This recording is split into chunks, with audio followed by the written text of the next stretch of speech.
بسم اللہ الرحمن الرحیم۔ چودھری محمد یوسف مائی ٹاک کے ساتھ میں حاضر ہوں۔ اسوہ حسنہ اور رمضان کا سلسلہ جاری و ساری ہے۔ رمضان کا یہ آخری عشرہ چل رہا ہے۔ میری یہ دعا ہے کہ اس آخری عشرے میں اللہ تعالیٰ سے ہم معافی اور مغفرت مانگ لیں۔ اس دعا کے ساتھ میں اپنی بات کا آج آغاز کروں گا۔ اللہم انک عفو تحب العفو فاعف عنا۔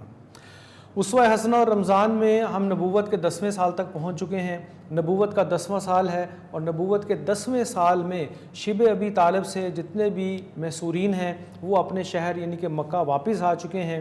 اب مکہ واپس آنے کے بعد سلسلہ کچھ یوں ہوا کہ حضرت ابو طالب کی طبیعت جو ہے وہ مسلسل بگڑتی جا رہی ہے، وہ ناسازگار ہے۔ تو اس دوران ہی جب ان کی طبیعت خراب ہے، ناسازگار ہے، تو حضرت ابو طالب کی وفات بھی ہو جاتی ہے۔ حضرت ابو طالب نے نبی پاک حضرت محمد صلی اللہ علیہ وآلہ وسلم کو تقریباً 42 سال تک ان کی سرپرستی کی، ان کی کفالت کی، ان کی حفاظت بھی کی۔ اس پر نبی پاک صلی اللہ علیہ وسلم بہت زیادہ رنج میں آئے، ملال میں آئے، اور مزید اس پر یہ ہوا کہ حضرت ابو طالب کی وفات کے کچھ ہی روز کے بعد حضرت خدیجہ الکبریٰ رضی اللہ تعالیٰ عنہا کی بھی وفات ہو جاتی ہے۔ حضرت خدیجہ کی وفات کے وقت نبی پاک صلی اللہ علیہ وسلم بہت ہی زیادہ غمگین ہوئے، غمگسار ہوئے۔ ان کے لیے بہت زیادہ حزن اور ملال اور الم کی بات تھی۔ نبی پاک صلی اللہ علیہ وسلم حضرت خدیجہ کے بارے میں یہ اکثر کہا کرتے تھے کہ جس وقت لوگوں نے میرے ساتھ کفر کیا وہ مجھ پر ایمان لائیں، جس وقت لوگوں نے میری تکذیب کی انہوں نے میری تصدیق کی، جس وقت لوگوں نے مجھے ہر چیز سے محروم کر دیا انہوں نے میرے لیے اللہ کا مال جو ہے وہ کشادہ کر دیا اور اللہ نے مجھے انہی سے اولاد دی۔ تو ان دونوں جو بڑے اہم انسیڈنٹ ہوئے نبی پاک صلی اللہ علیہ وسلم کی لائف کے حوالے سے، تو اس سال کو ہمارے پیارے نبی نے عام الحزن کا نام دے دیا، یعنی کہ غم کا سال قرار دے دیا۔ اب آگے چلتے ہیں۔ نبوت کا 10واں سال ہی چل رہا ہے اور شوال کا مہینہ ہے، تو نبی پاک صلی اللہ علیہ وسلم نے جو ہے حضرت سودہ بنت زومہ سے شادی کی۔ حضرت سودہ ابتدائی اسلام کے ابتدائی دور میں مسلمان ہوئیں اور دوسری ہجرت حبشہ میں حبشہ بھی تشریف لے کر چلی گئیں، اور ان کے شوہر یا تو حبشہ میں یا وہاں سے واپس آ کر مکہ میں ان کی وفات ہو جاتی ہے۔ تو حضرت سودہ سے نبی پاک صلی اللہ علیہ وسلم کی دوسری شادی ہوئی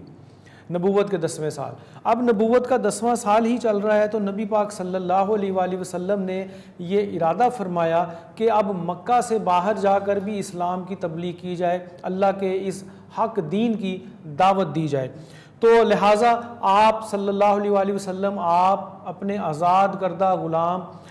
جن کا نام حضرت زید بن حارثہ ہے ان کے ساتھ طائف کے شہر تشریف لے جاتے ہیں۔ طائف مکہ سے تقریباً 60 میل کا فاصلے پر ہے۔ تو طائف کے سفر میں جب آپ جا رہے تھے تو راستے میں جس قبیلے سے بھی آپ کا گزر ہوتا آپ اس قبیلے کو اسلام کی دعوت دیتے، لیکن کسی نے بھی اس دعوت کو قبول نہیں کیا۔ لہٰذا آپ طائف پہنچ جاتے ہیں اور طائف پہنچ کر قبیلہ سقیف کے 3 بڑے جو وہاں کے سردار ہیں ان سے جا کر ملتے ہیں، ان کو اللہ کے دین کی تبلیغ کرتے ہیں، دعوت دیتے ہیں۔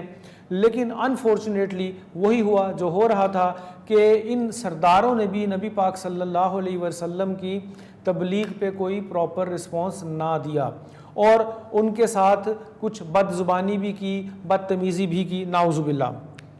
جب آپ نے یہ دیکھا تو آپ نے ان سرداروں کو جواباً صرف اتنا ہی کہا کہ میری اس تبلیغ اور اس دعوت کو فی الحال پس پردہ رکھیے گا، کیونکہ میں نے ابھی اس شہر میں تمام لوگوں کو اسلام کی تبلیغ کرنی ہے۔ لہٰذا نبی پاک صلی اللہ علیہ وسلم اور آپ کے ساتھ جو آپ کے غلام حضرت زید بن حارثہ تھے انہوں نے 10 دن طائف میں قیام کیا۔ ان 10 دنوں میں آپ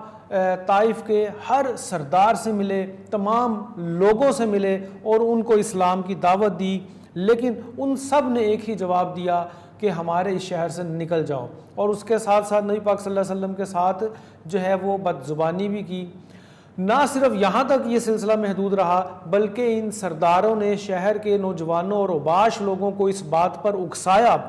کہ یہ جو نبی ایک نیا دین لے کر آیا ہے ان کو تکلیف پہنچائیں، ان کو ایذا پہنچائیں، اور ان کو انہوں نے شہ دی اس بات کی۔ تو ہوا یہ کہ نبی پاک صلی اللہ علیہ وسلم جس راستے سے بھی گزرتے، جن گلیوں سے بھی گزرتے، وہاں دونوں اطراف میں وہ طائف کے جو اوباش نوجوان ہیں نعوذ باللہ، وہ نبی پاک صلی اللہ علیہ وسلم کے ساتھ بد زبانی کرتے، انہیں برا کہتے اور ان پر پتھراؤ کرتے، ان پر پتھر برساتے، ان پر سنگریزے برساتے۔ تو یہ جو پتھر جو برسانے کا سلسلہ یا مارنے کا سلسلہ جو انہوں نے شروع کیا، یہ تقریباً 3 میل تک یہ سلسلہ چلتا رہا۔ 3 میل تک آپ اندازہ کیجئے، اور آپ کے جو آزاد کردہ غلام حضرت زید بن حارثہ تھے وہ بھی بچاتے، لیکن وہ بھی زخمی ہوئے، اور ہمارے پیارے نبی کے کبھی سر پر پتھر لگتے، کبھی بازوؤں پر، کبھی ٹانگوں پر، کبھی پنڈلیوں پر، تو آپ کی پنڈلیاں اس قدر لہو لہان ہو گئیں کہ ان سے جو ہے وہ خون جو ہے وہ نکل آیا، اور خون اتنا زیادہ تھا کہ آپ کے پاؤں اور آپ کے جوتے مبارک جو آپ نے پہنے ہوئے تھے وہ خون سے تر بتر ہو گئے۔ بلکہ یہ سارا سلسلہ جب ہوا تو 3 میل تقریباً یہ طائف شہر کے اوباش لوگ آپ کے اوپر پتھر مارتے رہے، برساتے رہے۔ تو 3 میل کے اس فاصلے کے بعد آپ کو اور آپ کے جو صحابی تھے حضرت زید بن حارثہ، ان کو ایک انگوروں کا باغ نظر آیا۔ آپ نے اس باغ میں جا کر پناہ لے لی۔ یہ باغ عتبہ بن ربیعہ اور اس کے بھائی کا تھا، اور اس باغ میں جب آپ نے اور آپ کے صحابی نے وہاں پہ پناہ لی جا کر، تو ان دونوں بھائیوں نے آپ کی حالت دیکھی تو ان کو دل میں ایک نرمی اور خدا ترسی پیدا ہوئی، تو انہوں نے اپنے ایک غلام جو کہ عیسائی غلام تھا اور اس کا نام عداس تھا، اس کے ہاتھ انگور بھیجے اور کہا کہ آپ ان کو انگور جا کے پیش کریں، اور اگر وہ انکار کر دیں تو انہیں خدا کا واسطہ دیجیے گا کہ آپ اپنی حالت دیکھیے، یہ انگور نوش فرما لیجیے۔ تو وہ غلام نبی پاک صلی اللہ علیہ وسلم کے پاس انگور لے کر گیا اور انگور ان کو جو ہے پیش کیے، تو نبی پاک صلی اللہ علیہ وآلہ وسلم نے انگور پکڑے اور کھائے، اور اس سے پہلے بسم اللہ الرحمن بھی پڑھی۔ تو وہ جو غلام تھا عیسائی، اس نے کہا کہ آپ نے یہ کیا جملہ بولا ہے، اس علاقے کے لوگ تو یہ جملہ نہیں بولتے، آپ کون ہیں اور کہاں کے رہنے والے ہیں، آپ کا دین کیا ہے؟ تو نبی پاک صلی اللہ علیہ وسلم نے اس سے بھی پوچھا کہ تم کون ہو، تمہارا کیا دین ہے؟ تو اس نے کہا میرا نام عداس ہے، میں ایک عیسائی ہوں، اور میں جو ہے نینوا کا باشندہ ہوں۔ تو نبی پاک صلی اللہ علیہ وسلم نے کہا اچھا تم ہمارے بھائی یونس بن متی کے علاقے کے رہنے والے ہو؟ تو اس عیسائی نے کہا آپ حضرت یونس علیہ السلام کو کیسے جانتے ہیں؟ تو نبی پاک نے کہا وہ میرے بھائی ہیں، وہ بھی اللہ کے ایک نبی تھے اور میں بھی اللہ کا ایک نبی ہوں۔ جب اس نے یہ بات سنی تو اس نے فوراً آپ کے ہاتھ چومے، آپ کو گلے سے لگا لیا، آپ کے ایون کچھ روایات میں ہے کہ پاؤں تک چومے۔ تو یہ سلسلہ بھی دیکھنے کو ملا۔ پھر اس کے ساتھ ساتھ آپ جب شدید زخمی ہو چکے تھے تو آپ کے پاس اللہ تعالیٰ کی طرف سے جبرائیل امین بھی تشریف لائے، اور جبرائیل امین جب آپ کے پاس آئے تو جبرائیل امین نے کہا کہ میرے ساتھ آج اللہ تعالیٰ نے پہاڑوں کا فرشتہ بھی بھیجا ہے، اور اگر آپ اس فرشتے کو حکم دیں تو یہ فرشتہ اس بستی کو ان دونوں پہاڑوں کے درمیان کچل دے، نیست و نابود کر دے، تباہ کر دے۔ تو نبی پاک صلی اللہ علیہ وسلم چونکہ رحمت للعالمین تھے، انہوں نے کہا نہیں، ایسا نہیں میں کہوں گا، ہو سکتا ہے بلکہ مجھے یہ یقین ہے کہ ان کی آنے والی نسلیں مجھ پر ایمان لے آئیں۔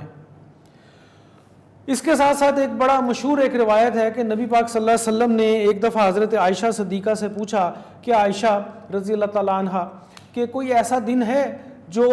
یوم احد سے بھی زیادہ مشکل دن مجھ پر آیا ہو؟ تو نبی پاک صلی اللہ علیہ وسلم نے خود ہی اس کا جواب دیا اور کہا کہ یوم طائف، یہ مجھ پر ایک ایسا دن آیا جو یوم احد سے بھی زیادہ مشکل تھا، یوم احد سے بھی زیادہ میرے لیے اس میں مشکلات تھیں، پریشانیاں تھیں اور چیلنجز تھے۔ جب طائف کے شہریوں نے مجھے پتھروں سے لہو لہان کر دیا، وہ میرے لیے بہت ہی زیادہ ایک مشکل دن تھا۔ پھر اس کے بعد نبی پاک صلی اللہ علیہ وسلم نے طائف سے واپس مکہ کا ارادہ کیا، تو مکہ سے کے راستے میں ایک بڑی خوبصورت وادی ہے جس کو وادی نخلہ بھی کہا جاتا ہے، یہ طائف اور مکہ شہر کے درمیان میں ہے۔ جب آپ کا اس وادی سے گزر ہوا تو کچھ روز آپ نے اس وادی میں بھی قیام کیا۔ اس وادی میں قیام کے دوران اللہ تعالیٰ نے آپ کے پاس ایک جنوں کی جماعت بھی بھیجی۔ ان جنوں کی جماعت کا ذکر قرآن پاک میں 2 جگہوں پر آیا ہے، ایک سورہ الاحقاف میں آیا ہے اور دوسرا سورہ جن میں بھی آیا ہے۔ ان جنوں کی آمد جب آپ کے پاس ہوئی اور یہ آیات بھی نازل ہوئیں تو ان جنوں نے آپ کے پاس آ کر جو ہے دین حق کو قبول کیا، یعنی کہ اسلام کو قبول کیا اور مسلمان ہوئے۔ سورہ کاف اور سورہ جن کی جو یہ آیات نازل ہوئیں اور اس کے ساتھ ساتھ جنوں کا اسلام قبول کرنا، ان تمام باتوں سے جن سے آپ کو غم، الم، حزن اور مایوسی تھی، اس کے بادل چھٹ گئے۔ یہ دراصل اللہ تعالیٰ کی مدد کا ایک اشارہ تھا کہ اللہ تعالیٰ آپ کے ساتھ ہے۔ تو اس واقعے کے بعد نبی پاک صلی اللہ علیہ وسلم نے مکے کا ارادہ کیا اور مکہ ہی جانا چاہ رہے تھے۔ حضرت زید بن حارثہ نے آپ سے سوال کیا کہ نبی پاک مکہ میں ہم کو کون پناہ دے گا؟ ان لوگوں نے تو ہمیں ہمارے ہی شہر سے نکال دیا تھا۔ تو اس بات کے جواب پر نبی پاک صلی اللہ علیہ وسلم نے حضرت حارثہ سے یہ کہا کہ اللہ تعالیٰ یقیناً اپنے دین کی مدد کرے گا اور اپنے نبی کو غالب فرمائے گا، اور یہ دعا بھی نبی پاک صلی اللہ علیہ وسلم نے کی۔ لہٰذا جب نبی پاک صلی اللہ علیہ وآلہ وسلم مکہ پہنچے تو اس وقت عجیب ہی صورتحال پیدا ہوئی کہ آپ صلی اللہ علیہ وآلہ وسلم کو مکہ میں کوئی بھی پناہ دینے کے لیے تیار نہ تھا۔ آپ صلی اللہ علیہ وسلم نے مختلف قبیلوں کو اور مختلف ان کے سرداروں کو پیغام بھجوائے اپنی پناہ کے لیے، وہاں رہائش کے لیے، لیکن سب نے مختلف بہانوں سے، ہیلوں سے انکار کر دیا، مختلف طریقوں سے انکار کر دیا۔ لہٰذا مکہ کا ایک قبیلے کا سردار جس کا نام مطعم بن عدی تھا، وہ اس بات پر آمادہ ہو گیا، نہ صرف آمادہ ہوا بلکہ اس نے اپنے تلوار بھی اپنے ساتھ باندھ لی اور پوری طرح مسلح بھی ہو گیا، اور اس کے بعد اس نے اپنی پوری جو افراد تھے قبیلے کے ان کو بھی کہا کہ آپ پوری طرح مسلح ہو جائیے اور خانہ کعبہ کے اطراف میں پھیل جائیے، میں نبی پاک حضرت محمد صلی اللہ علیہ وسلم کو اپنے گھر میں پناہ دے رہا ہوں۔ نہ صرف اس نے یہ کیا بلکہ علی الاعلان اپنے جانور پر کھڑا ہو کر، اپنی سواری پر کھڑا ہو کر پورے مکہ میں اس نے یہ اعلان کیا کہ میں اللہ کے نبی حضرت محمد صلی اللہ علیہ وسلم کو اپنے گھر میں پناہ دے رہا ہوں، اب وہ میری حفاظت میں ہے۔ اور یہ بات پورے مکہ نے سنی، اگر کسی نے مزاحمت کی لیکن اس نے اس قدر سختی سے بات کی کہ کسی کو جرت نہیں ہوئی اس کے ساتھ بحث کرنے کی اور مزاحمت کرنے کی۔ اس سارے واقعے کے بعد نبی پاک صلی اللہ علیہ وسلم جو ہے وہ سیدھا خانہ کعبہ میں تشریف لائے، حجر اسود کو بوسہ دیا، 2 رکعت جو ہے وہ نماز یا نفل ادا کیے اور اس کے بعد گھر تشریف لے گئے۔ رسول پاک حضرت محمد صلی اللہ علیہ وآلہ وسلم نے مطعم بن عدی کے اس احسان کو ساری زندگی یاد رکھا، اس حسن سلوک کو ساری زندگی یاد رکھا، اور چنانچہ جب غزوہ بدر میں مسلمانوں کو فتح ہوئی اور بہت سارے جو کافر ہیں وہ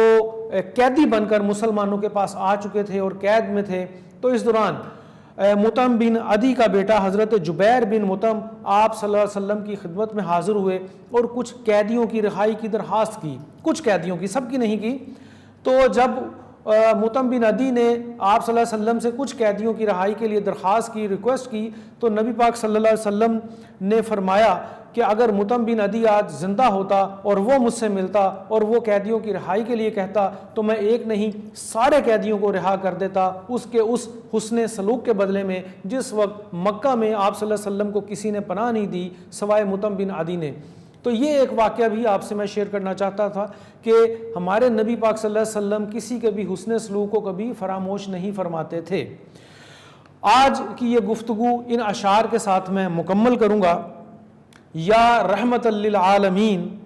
یا رحمت للعالمین، الہام جامع تیرا، قرآن امامہ تیرا، منبر تیرا عرش بری، یا رحمت للعالمین، یا رحمت للعالمین۔ بہت شکریہ، اللہ حافظ۔